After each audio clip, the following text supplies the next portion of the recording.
Hello guys and welcome to this new Excel tutorial. In this video I'm going to learn how to use slicers and timelines in Excel, which are mainly used to easily filter data in pivot tables, and they will allow us to create more interactive charts.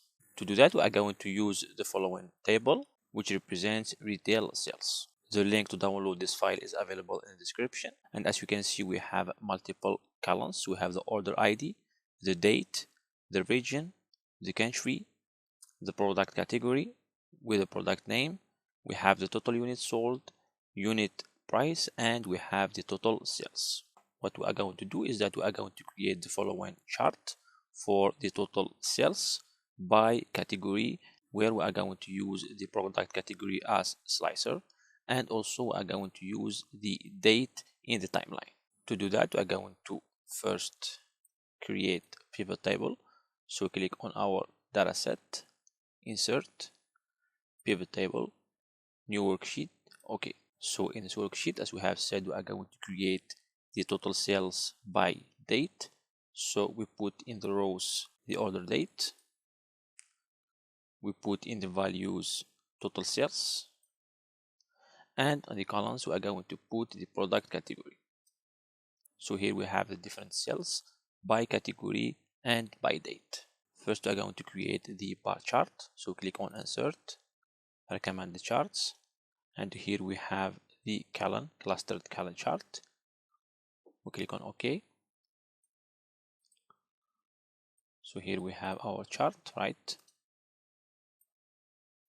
Now I'm going to add the slicer and also the timeline. So we start by adding the slicer. So click on insert, slicer, and we select product category. OK. So we put it in here. As you can see, if we select one category, we have the different bar charts for this category. Now if we want to select more than one, we can click in here, multi-select, and we can select multiple categories. For example, if we want to compare sports and home and kitchen, we can do that. We can have 3 of them or all of them.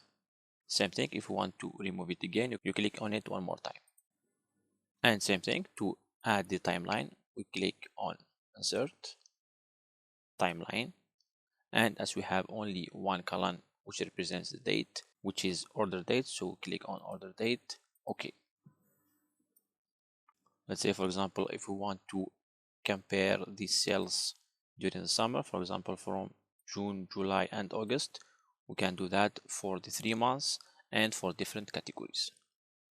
For example, select all the categories, we can select only 3, only 2, or only one category. So as you can see, the slicers and the timelines, they allow us to create more interactive charts by easily filtering data in pivot tables. So that's it for this tutorial. I hope that you have learned new things. Thanks for watching and see you in next tutorial.